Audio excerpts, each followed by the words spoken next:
Let me put you on game to a different way of thinking. Black King, empower the youth to live the truth, got big dreams. Black King, all of my brothers that are for each other, that's how we know we. Black King, bringing more unity to community, yeah. Black King.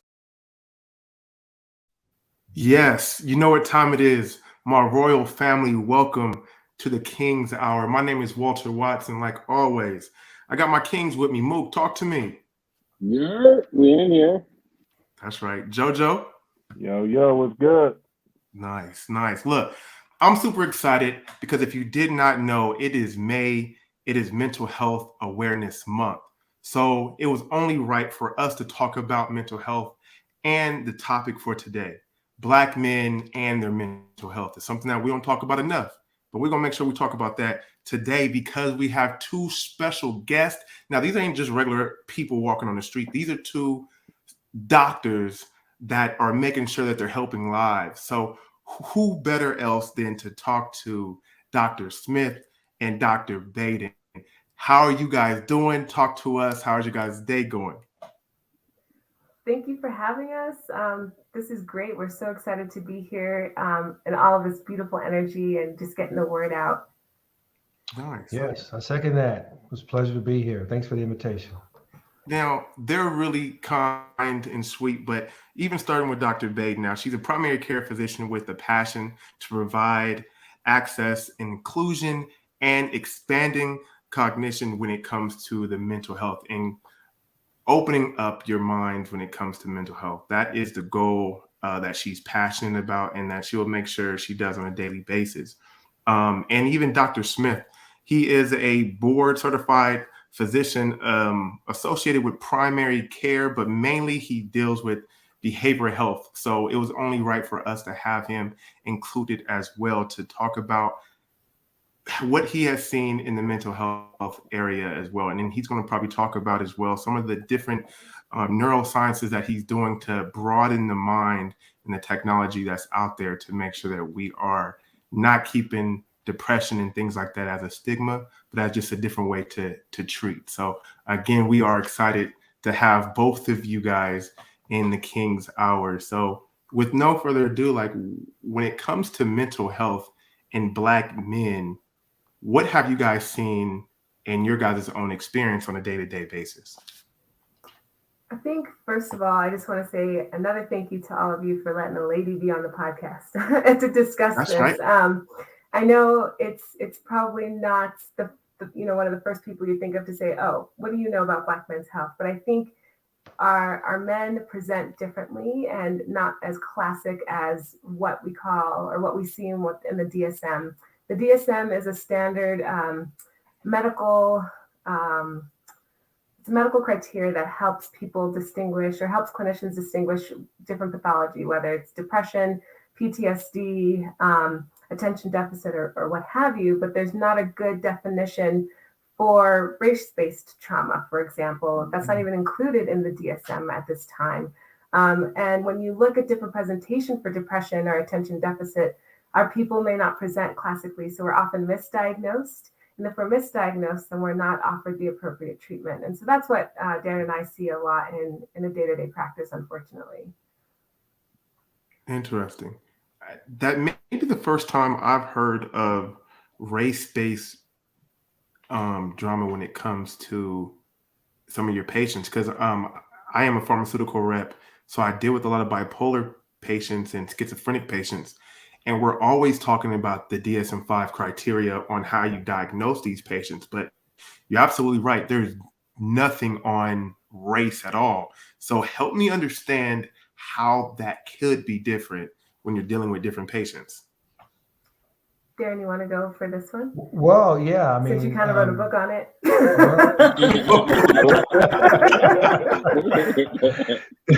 Erica got jokes, y'all. And also, she talked about this. She talked about, Erica, you are raising a young king, so you deserve to be in this space as much as anyone. Okay? Absolutely. So, so I think, this stems from generations of racism that began in the late 1600s, early 17th century in the United States when slave laws came on the books. and the treatment between blacks and whites became, inked in blood, and sold in law. And so just the history of that over time, and you all know this history well, um, up until the end of the last civil rights law that was signed in 1968, African Americans have been dealing with grotesque racism, so much to the point to where the brain has actually reconfigured itself to accommodate to the misery that African Americans have had to endure through epigenetics. You guys, I think maybe we talked a little bit about that before, but I'll pass it on to Erica. But before I do that, I was wanting to say about this part of it, at least, is over time, having to deal with insults, things like racial slurs, hair pulling, hair touching, skin touching, where are you from, feeling notions of incompetence, beliefs that Black people are incompetent or less deserving as whites, and these people who are doing this may not even be aware they're doing it. That's the thing. It's so innocuous. It's so unconscious. They may not even be aware they're doing it, but yet the effect is there. And so African Americans are very sensitive to that. At least, we're sensitive to the fact that we've been dehumanized for generations, for centuries, and so the cumulative effect of that over time can lead to something like race-based trauma. And all it takes is just a tipping point, right? So I would argue that it's not something that necessarily happens in an instance, but it's something that sort of happens over time with continued, microaggressions that occur and macroaggressions as well that affect Black people on a day-to-day basis. May I say one more thing about this? It goes back to what we were talking about earlier, Walton Mook, when we were talking about how the numbers currently, as it stands, is 1 million dead from COVID, right? 250,000 children who have lost at least one parent as a result of COVID. 65% of those children are people of color, African Americans and Latinos. So we took it hard. And so it's not just the toll of losing a parent, but it's the trauma 30 seconds associated with it. You feel me? The trauma associated with that African Americans have to carry around, in addition to the other things that we've experienced as well. Yeah, it's always something, right? When it comes to Black people in general and our mental health, it's always something that's coming out of nowhere that seems to dictate our leaders, our parents, and take them out of the equation. And again, it seems to line up really with mental health, because who are we following? Who are we paying attention to? Who are we trying to talk to? When they're gone, it leaves just us. So it's hard. So how do you get past that? Like that's hard. That's a great question. I think it takes something like this, something where there is a safe space, somebody to hold space for you, whether it's a trusted friend, whether it's an auntie or an uncle who has experienced a change of view and it says, hey, we can't continue to do this, whether it's what you bring to your conscious, what are you listening to on the radio or whatever. People don't listen to the radio anymore, but what are you listening to on a podcast? What are you listening to on a TV screen? What are you exposing yourself to? And so if you're going to keep in a certain mindset, what are the people around you also in that mindset? And I think that's what it takes to help shift the consciousness. And as a primary care physician, it's my job to establish a space of trust and a relationship and rapport with the person so that over time, they feel safe enough to bear what's really going on. And for me to listen without judgment and with an unspoken understanding, so that way we can begin that healing process. So I think representation matters. Representation in medicine. We've suffered so many different atrocities in the name of medicine, right? With experiments that were done to us, unbeknownst to us, without our consent. And so it's hard for us to really want to even navigate the medical system and find trust. 13% of the United States is Black or African American, and only 2% of that are physicians. And so how are you supposed to find someone in that space who you feel safe with, or who is going to represent you and understand? And even there's probably even fewer clinicians who are mental health providers specifically. So that puts another barrier in place. And so I think, what Darren and I are trying to do is not only let people know that we're out there, but also mentor young people so that they want to go into this field as well. I'm a part of a group here in Utah called Black Physicians of Utah. And part of that is to not only say, hey, we're around, but to have a central location where people can go to say, well, I'm looking for a clinician in this space that looks like me. And then also to mentor students at the University of Utah. And there's a new medical school, an osteopathic medical school in Provo. And we're trying to mentor those students there as well, who are BIPOC students. Now, that's huge. I have a quick question for you, Dr. Baden. Again, thinking about your king that you're raising, right? And thinking about all the trauma that's built up over the centuries for people that look like us. How are you taking a deliberate approach to helping fix that within his life early on to make sure that his mental well-being is a lot further ahead than most of us that didn't have access to somebody like you? What a great question, and thank you for that question. My young king is 5, and he is mixed race. So his father's Caucasian, and I'm Black. And we have so many different perspectives, different upbringings. But his dad, my son's dad, also grew up with a single mom. I grew up with a single mom. So I think there's that understanding of what it means to be a man and what it means to have respect. We try to also instill that, when you get older, things are going to be a little bit different for you. And so there are things that you can and cannot do. And at 5, that comprehension, that understanding is not quite there. But I think also being a little bit more gentle in my parenting. That's the important thing for him, so that he understands how to express himself, so that he knows from day one that his feelings are understood and heard, and that he also has some agency. Like, I'm not going to let him run around the streets wild, but he does have some agency. He does have some emotional intelligence. And I think instilling in that, like, a sense of who he is early, and so that way he can speak up for himself. So that way he knows if somebody says something that does not characterize him, that he knows that that is not true, that we don't have to be reactive about it. We are being proactive about it now. That's huge. I love it. I love that. And I think that's beautiful, because we've talked about it before, is that a lot of times as men, ego is here, pride is here, and sometimes we're a lot reactive when it comes to just our emotions, because we don't even know what to do with it. And like you said, you have patients come to you and they feel a little bit more comfortable coming to you. Now, in your experience, have you seen that be the case, where you have Black men or even Black women that come to you and they don't even know how to physically show that emotion, because they'll either get upset or get angry and cry, but they don't know how to express emotions? Is that something that you guys see in your guys' day-to-day? I'd like to say, I apologize, Dan. I've probably spoken too much. No, go ahead. Thank you. I would like to say and give credit to our people. I think our generation is so much more aware of their emotions, their feelings, and better to express themselves than some of my older BIPOC patients. And so that I'm really grateful to see.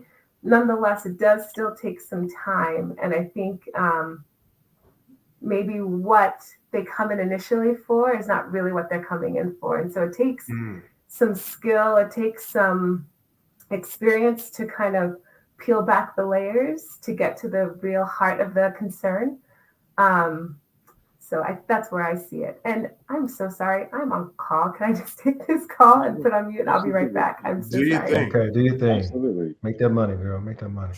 So what I'm saying is, oh man, y'all know, Black men, we've been dogged from day one. Y'all know. So the impacts on Black men have been catastrophic. I mean, so you can only find us in a few places. First of all, there ain't very many of us to begin with. Maybe 6 to 7% of African Americans are men, right? To begin with. So of that percentage, about a third of us is in the Army, right? A third of us are missing, just completely went missing on the Census Bureau, or incarcerated. Right. So and then, but I think all of this is purposeful. This is not by accident. This is all by design, because African American men have always represented a threat to the white establishment. And as a result of that, I think we've been systematically hounded and dogged and belittled and marginalized and kept out and shut out and made to really feel the full-throated effects of racism, right down to the fact of police involved shootings. So one way, and then so I'm here. So blackness doesn't look the same, right? So what blackness looks like in Utah is something different here in the South, where I'm from, in Memphis, right? So in Memphis, there's a real high degree of skepticism when it comes to mental health disorders, right? The belief is that if you have a mental health disorder, you should be able to pray it away, or that the pastor, or shepherd of the congregation should be the one that you should go see the pastor, so the pastor can take care of that for you. So there's complete obliviousness when it comes to, looking at the brain as an organ, much like the heart or the stomach or the lungs, and that it suffers just diseases of the mind, just like any other area of the body would suffer. And so to get people to again trust in a medicine that has betrayed them, historically. Yeah. A type of medicine that really isn't for us is really not FUBU. I'll just say that. I mean, Western medicine, it was never meant to be FUBU. Yeah. Right. And so there's now this sort of, and I would say a very slow progress of people kind of, well, what can we do now to improve the overall quality of the destruction that we've caused over, the last 350 years, since Black people have been here, in the United States. Much of our existence in this country has been either enslaved or enslaved in near slavery-like conditions, right? For much of our history, we've only really been free since the last civil rights law was signed in '68. If you want to look at it from a legalistic time frame, and white people have all this time to create new ways to marginalize and oppress Black people. And I say this because we don't talk enough about this. Right. We try to pussyfoot around when it comes to the elephant in the room, and the elephant in the room is racism. It's systemic racism and the effects of that, and how it's impacted us in ways that we can't imagine. Black on Black crime, like here, Memphis. Do y'all stay on First 48? Yeah, I know the streets. It goes down here. It goes down here. People shoot first, ask questions later, and that's again a manifestation of what? Impulse control. People being not knowing how to deal with their emotions, never having been taught to deal with their emotions. Why? Well, for one, ain't no Black men around. That's one of the ways that Black men in general, help their children to be able to manage their emotions, to be cool in the face of adversity, right? To be even check this out, y'all. This is what's messed up about it. You can be a trifling man, right? Don't really mess with your kids, don't really interact with your kids much, but you in the house. You being in the house is enough to set that kid on the course of, as long as you don't abuse that kid, but just being there, just not being very responsive, is better than not being there at all in terms of the impact that it has on a kid. Wow. That's crazy. That is crazy. It doesn't take much. You just got to be there. Oh, just got to be there. So what, in your opinion, what does mentally balanced look like for us? What goes into that? Does that mean always, actively seeking out therapy on a regular basis? Does that mean, taking certain medications? Because you mentioned something that is really, I think that, from a faith standpoint, I think faith served its purpose from a moral compass for us. But I also think that, it got to a point where it was like, all right, it made you not question, it made you not able to question anything.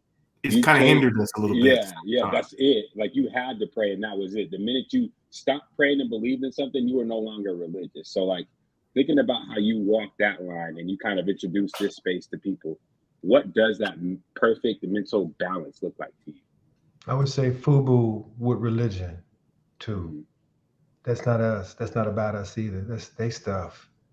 That's not us. Mm. We didn't Talk worship about it. Jesus in Africa. We didn't. That wasn't our religion. We adopted it and try to transform it. You know, but you still put still about a lipstick on a pig, right? It's still a pig. You put lipstick on a pig. I mean, so we have to really create a new way of seeing ourselves as Black people in a society that has been anti-Black from day one and continues to be. Yeah. And so, but to your question, Mook, what does that look like? Peace, brother, peace, just peace. Be at peace. Just not having to worry about, it must be nice, man, not having to worry about having to be followed when you're in the store, being safe when you get pulled over by police, not having to worry about people questioning your intelligence, your very existence, right? But it must be nice, really nice to have that experience. Something we would never know. The only thing I came close to at one time was during our desert storm when everybody was so patriotic. Patriotic, right? I walk in my uniform. People actually saw past my Blackness. I was like, damn, this is much what it feels like to be white. Wow. Right. Damn. Right. Yeah, you're just so good, boy. Right. So I think peace, but it has to be cultivated, right? It's something that doesn't come easy for us because of what you said earlier, Walt, but with the ego. Yeah. This ego, we're too identified with our egos, and our egos are directly related to capitalism.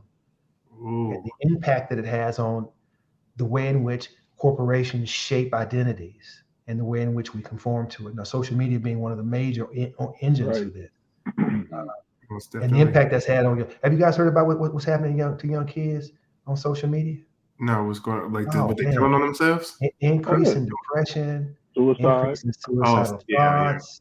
I mean, the impact is most powerfully felt in young women.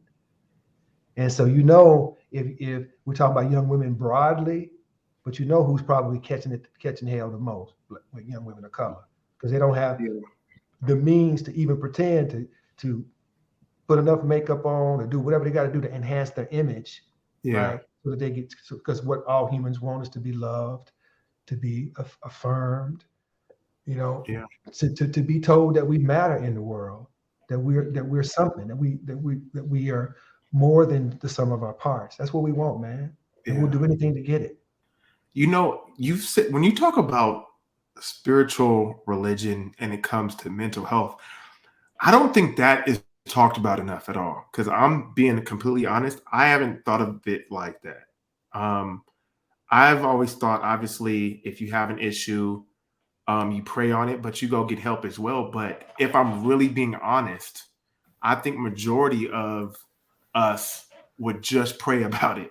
You know what I mean? And be like, hey, help me get through this. And you kind of keep it internal because you're going to pray and not seek help. And studies show the people that are seeking help the most are white people. And like you said, it's because these medications are made for them, by them, and they're comfortable and confident with it. So do you also say to pray, but also go seek help?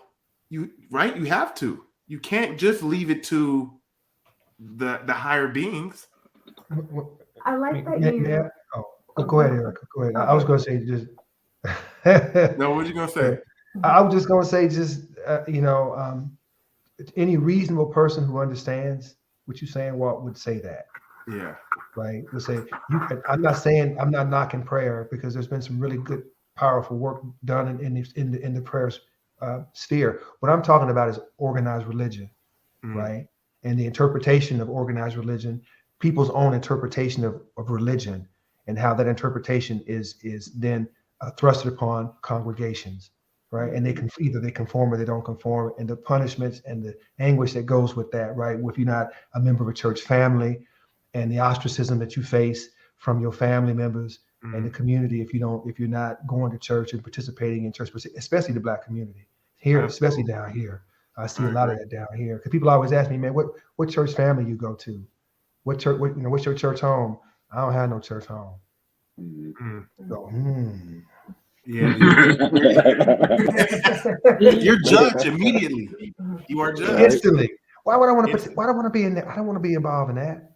I think I got enough judgments to worry about. You feel me? I don't want to be in that. And if that's a representation of God, if that's a representation, I don't want that. I'll pass. Jojo, you're gonna say something. Oh no, I was just gonna build off your question, but it's all good. You kind of covered it. But I was gonna say, as far as accessibility, right? I think is that another hurdle that we see with Black men, that access to healthcare, poverty, things like that. How much does that affect us getting that help that we need? Because I read somewhere that I think it was, I don't know, like 10% or something have access to that healthcare, to medical health or healthcare. How does that affect us getting that mental health care that we need? Think about when are doctor's hours? 9 to 5. 8:30 to 5. Yeah, 9 to 5. When are you working? That's save damn hours. Okay, and then what if you have children? Oh, you gotta go get the kids. Who's gonna babysit the kids? Okay, and so right there, even if you have insurance, there's still a barrier to access, right? All the barriers, yeah. When are you gonna go? Right, Ooh. and so there's a lot to deconstruct here, right? And then when you look at where clinicians are, how close is that to maybe your place of business versus where you live? And so that's taking extra time out of your day. And if we're talking about poverty, the people who need access most, when they're taking time off of work, are they getting paid? No. Yeah. Okay. So you're telling a person who's already suffering to put an extra burden on themselves by taking time away from work, having less pay, trying to shuffle around a child or multiple to go seek help. By design, right? Yes. Right. So there's systems in place that are meant to keep a certain group of people where they are. I'm just saying. Yeah. So, or even for our listeners that may have that issue where they don't have time to go seek a provider, what are maybe some tips that you can give to the listeners to be like, hey, here's an option that you can do if you're proactively doing it? What's something that you guys suggest or have seen? Have you heard of Black Men Heal? Mm-mm. Okay. So they're online, they're a resource, and they actually do telehealth visits specific to Black men and their mental health. Ooh. Yes. Black Men Heal. I'll write that one down. And I want to read a quote from them. That was a good segue, Walt. How did you know? all my secrets. This is a quote from Black Men Heal, and this is their mantra. They said, "I'm no less a man because I fear. I'm no less a man because of mental health struggles. I'm no less a man because only I get to decide what it means for me to be a man." It's powerful. I like that. Yeah. So what do you say? What do you say to that Black man, right? Because me personally, it took everything in me to dumb down my ego, because all me, Mook, and Walt were all ex-athletes, right? We're supposed to be this macho, tough, breadwinners, everything that comes along with it. Yeah. See how have you seen that? I had to dumb down my ego to just get to therapy and want to go see a doctor. How do you tell somebody, or what do you say to the other athletes, the other Black men, when it comes with issues like that? Because it took a lot. It took years for me to go see a therapist. You know what I'm saying? It took a long, long time. It took a long, long time to get a regular doctor. It's hard. It's hard to get, especially as a Black man. My dad I begged this man to go to the doctor. You know how old heads are. They won't go see anybody. So what do you say to those black men? I think it's you, all of you, what you say to each other. I think it starts outside of our office, honestly, and that community. So I think the more that we talk about it in this kind of platform, and hopefully that just sends out seeds and it just spreads, that we can talk about it and that it is okay, that is accepted, that it's destigmatized, and that you're like, yo, you feel like that too? Mm-hmm. Yeah. Okay, I hear that. Oh, what about with this? You know what I mean? I think that's where it starts. And then you can find the clinicians to get the other ways to treat it. But this is a form of healing as well. Right. Absolutely. Oh, for sure. I think that's huge because thinking of my brothers, so my mother and my father have passed, right? My mom passed from brain cancer, and my father passed from an unexpected heart attack. And one of my biggest regrets being the oldest sibling is not showing my emotions. Yeah. Even to my grandpa, who would say, like, you can, he told me, like, you can let it out. You know what I mean? And I don't know where I got this macho idea that, hey, I have to be the strong one. But I think by me doing that, it then my siblings kind of followed suit, my other brothers. My sisters, they were still emotional, but my brothers even more, because when we did talk about going to therapy and talking about how we felt, they refused to do it. Like as if we coached them as kids to be like, hey, we don't go to therapy. We don't do that. That's weak. So then, yeah. So I was like, why am I okay with going to therapy? And I'll go do it. But my brothers aren't at all. Like, it's terrible. I didn't tell them that. But then when I think about it, I showed them that. You know what I mean? So if I'm reflecting, one of my biggest regrets is not being emotionally open to my younger siblings, and that's hard to say, but it's true. Can I jump in? You recognize it, you know, you're recognizing it and you're saying it, and that's where all this starts. And so give yourself that credit at least. Yeah, well, I think you're being too hard on yourself, man. You keep forgetting what we keep talking about, right? White supremacy. Yeah. You know, so what you're suffering from is what all men suffer from, men of color in particular, white men who are in lower status to elite white men, is this idea of toxic masculinity, right? And part of that archetype is the strong silent type, right? Hold your emotions in, right?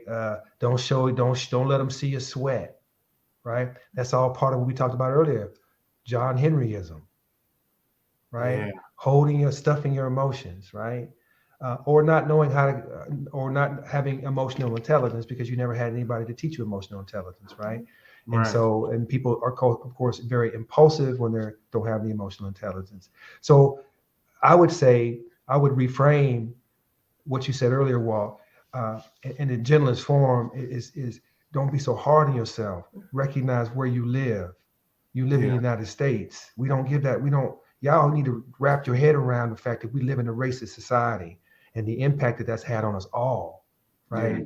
That's that racial trauma we were trying to tell you absolutely. about. That isn't widely recognized, but it affects everything every day for all of us. Without us even knowing. Yes. Don't even realize it. Yeah. Back in the day, like during when people were enslaved, they were also taught to hold emotions. And so there was because if you laughed, if you cried and you weren't supposed to, for example, so some enslaved people would actually let out a laughter or let out some kind of emotion into a barrel. And so some people think that's where a barrel of laughs came from historically. And so it seems to have stemmed from way back, even in that culture, that's been taught to just kind of hold it in because of the repercussions of showing your emotion as an enslaved person. And that's actually where I was going to go too, because like thinking about that was a means of survival for so long. I mean, and even now thinking about Memphis, like there's probably a lot of people that are like, I can't show no weakness because I'm the hardest on the block. And if I'm showing weakness, I become a target.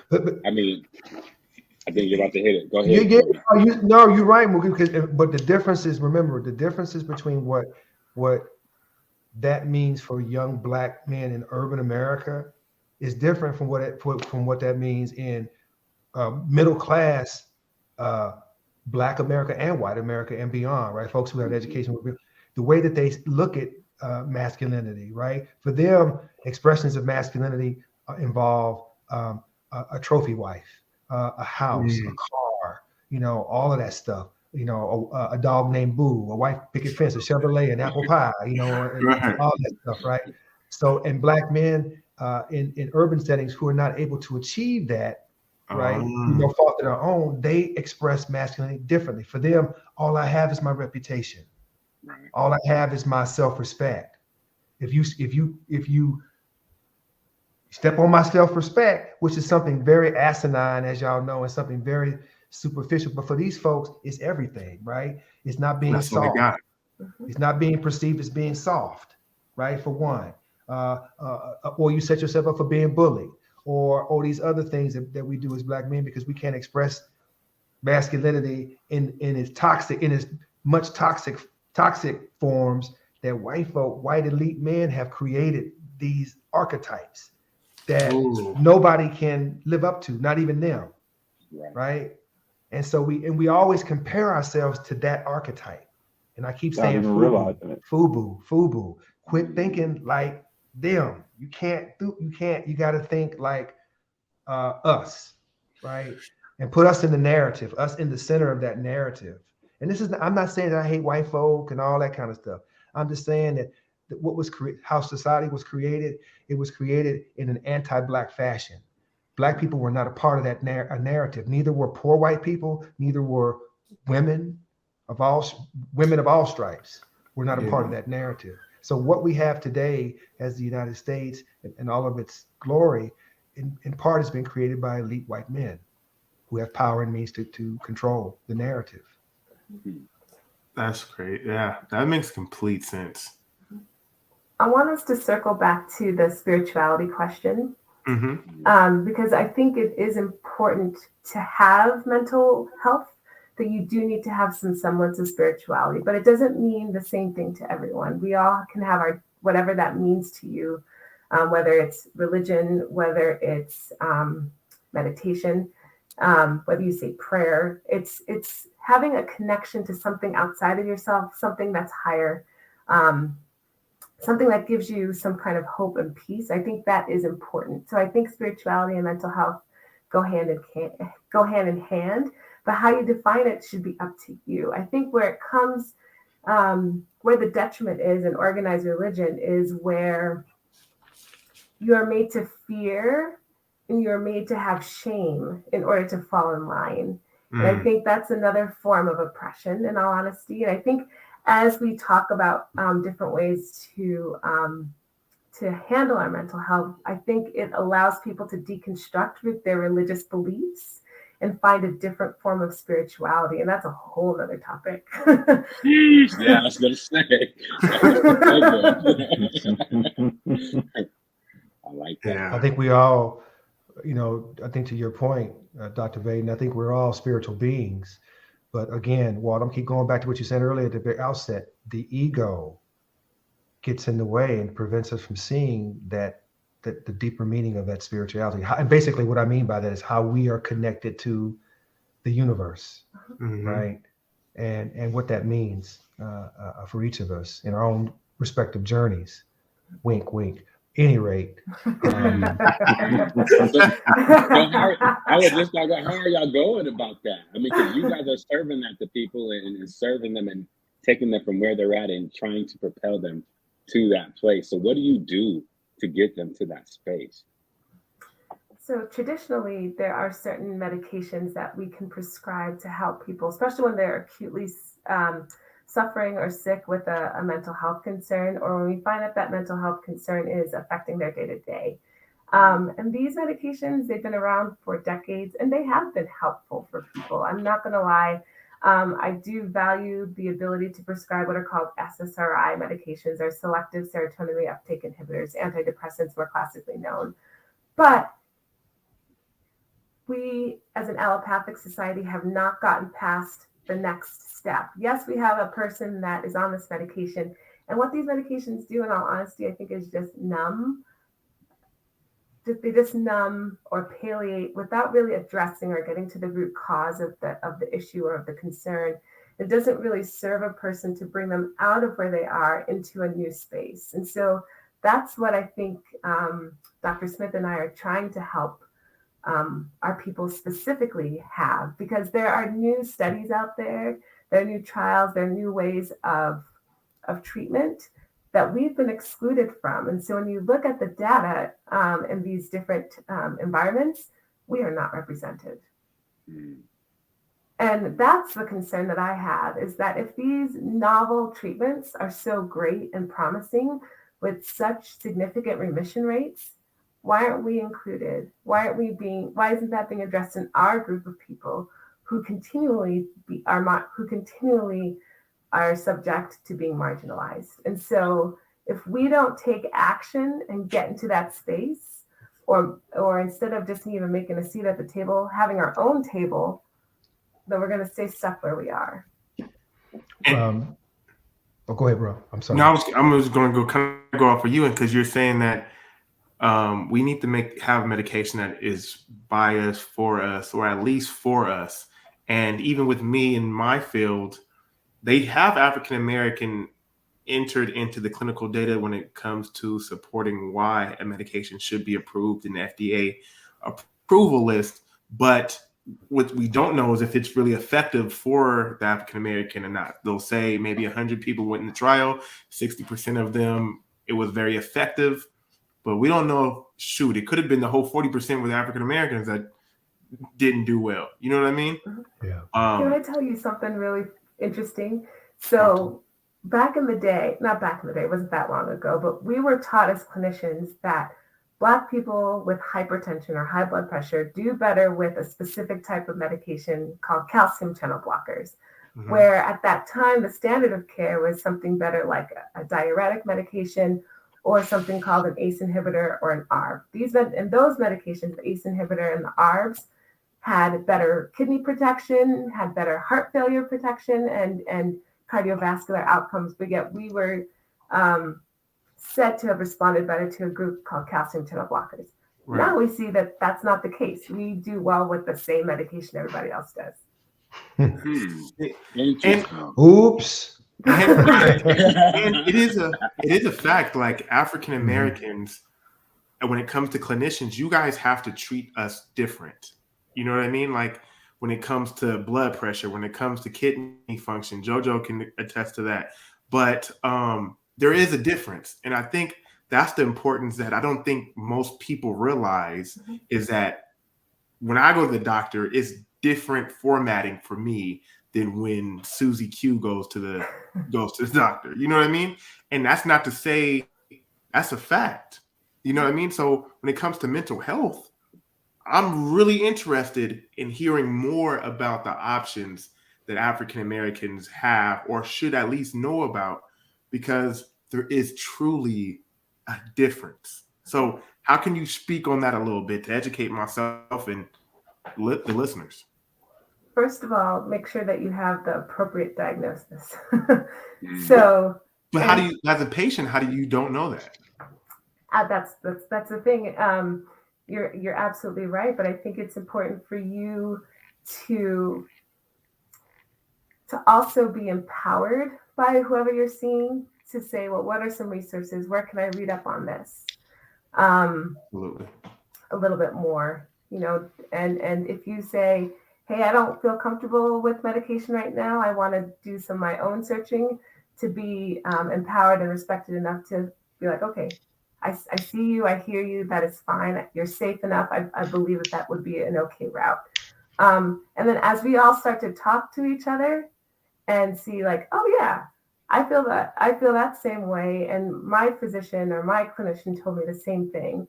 And we start to see that, okay, yeah, maybe this is something that we're seeing as a community, as a group. And oh, this was helpful for you. That was helpful for me too.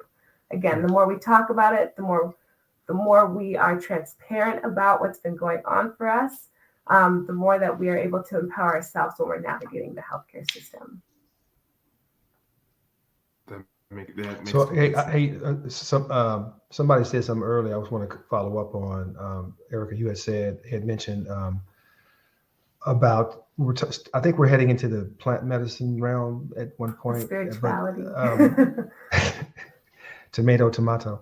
Any rate, but my question is, some of those early experiments that were done with plant medicines were done on incarcerated people of color, African American men, and with using very shoddy by today's standards would never be considered, Ethical. legitimate research, or even ethical for that matter. I mean, people were getting like 800 and something odd milligrams more of LSD than the average normal person would get. Just crazy stuff they were doing, during these early experiments in the late 60s and early 70s. So, and also the last thing I'll say is this, listeners, if you're out there, you want to get really good care, healthcare, you need to find someone like Dr. Baden.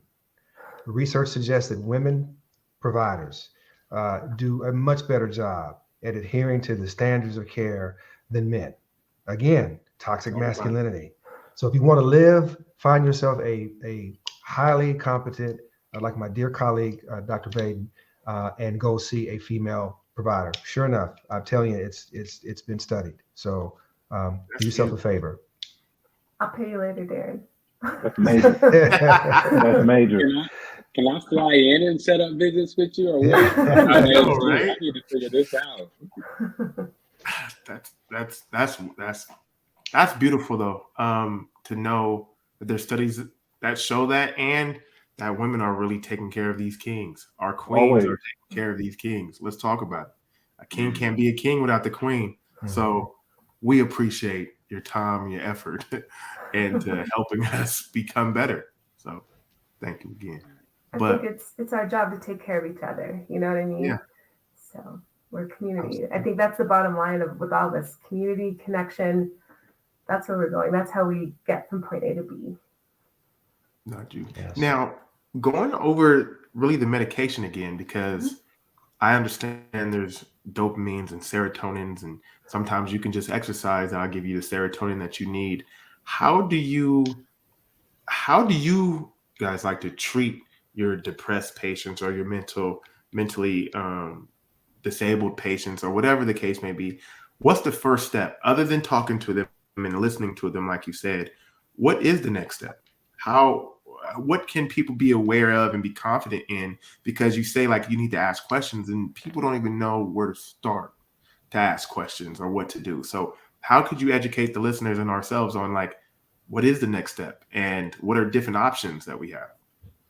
First, let me put a disclaimer out that this is a discussion that is informative, and we do not in any way condone or support the use of any illegal substances. We are here for information. This does not constitute therapy or medical advice. If you are seeking or having questions, please talk to your own practitioner or seek out somebody. That being said, there are lots of different avenues of healing that people can approach. So there's traditional, like we talked about, antidepressant medications or SSRI medications. Serotonin is a very big and important neurotransmitter in how we process our emotions, our feelings, and our mood. There's other neurotransmitters like dopamine, and there's things like oxytocin. There's a plethora of things, glutamate, GABA, all sorts of neurotransmitters and how they affect the brain. And there's different medications that go about doing that. You've heard of Prozac, you've heard of Zoloft, you've heard of attention deficit medication stimulants that are amphetamine salts. You've heard of benzodiazepines like Xanax or Ativan, Valium, things like that. So there's a spectrum. And some of these medications are what we call scheduled or controlled substances. So controlled substances have a potential for abuse and misuse, and some say little medical benefit. And so there's a difference in schedule or classification of those medications, down from Schedule 1 all the way down to Schedule 5. Schedule 1 has absolutely no medical benefit whatsoever, and it's highly or the most abused. And these are kind of arbitrary classifications that were set forth in the late 1960s, early 1970s under Nixon, under President Nixon. And they weren't of any scientific merit. And some of these medications that are given these classifications are actually more harmful than alcohol, which we can buy over the counter. So I ask you all to kind of take a step back and see why certain medications have this classification and whether or not they deserve that classification. So for example, cannabis, weed, marijuana, whatever you want to call it, is considered a Schedule I federally. But through efforts, now we're seeing that there is plenty of medical benefit for cannabis. They knew that. They knew that from day one. Exactly. Come on, man. They had to start a war on drugs. So war on drugs. Who does it affect? Who does it disproportionately affect? Right? Who is jailed? Who's incarcerated? And now who's making billions of dollars? Off of it. Not us. And those people are still in jail that were on it. That's the wild part. Preach that. Yes. That's wild. And mostly black men. So that just destabilized our whole family unit, out the gate. Like and we're said, still recovering. There's no Father's Day. Like that's what Dr. Smith was saying. No Father's Day. You take them out the house, you're already the odds are against you. Yeah. So we're in straight recovery mode. Yeah. I'm sorry. Okay, so go ahead. Yeah. No, this is the thing. These are the systems that are in place that keep us where we are. And so just remember that when you're voting. This is just a little, when you're voting, don't forget to vote at the local level. Don't forget to look at the judges that are being appointed. Don't just check a box. Really look into these people's backgrounds and their motives, their background. What are they advocating for, and what is their rate of criminal processing? Is that the kind of judge that we need? Do we need somebody who has a little less bias? Probably. So just remember to do that when you're voting. Take it seriously and actually vote. Absolutely. That's huge. About I didn't know about the scheduled drugs, that they had no scientific measure to it. That's interesting to me. With being in the pharmaceutical world, that's all you hear from doctors. They're saying like, "Oh, that's Schedule I," and you hear like you shouldn't be on it, or obviously it's the most abused. But never thought about where that came from or who actually studied that. You know what I mean? It was almost like they were like, "Who uses what?" Yeah. Okay, cool. Exactly. Let's make it illegal. Right. Yeah. That's all it was. They, it's probably more research that went into it, but it was like, who uses what? Oh, they do. All right, bet. Let's Schedule Look at the language, right? War on drugs, opiate epidemic. Right. Let's make sure that there's Narcan thing, available. Right? Yeah. Let's make sure that there's Narcan available. Let's make sure that there are therapists. Let's make sure that everyone is aware. Let's fight the system and make sure that we get our money and save these people. Yeah. But it wasn't like that when it was the war on drugs. And it's crazy, right? You drive around, you see the billboards. You have a family member on opiates. It's like, dang, that must be nice. My father's still, upstate. Like you said, there's still men still locked away because of the 80s and the 90s.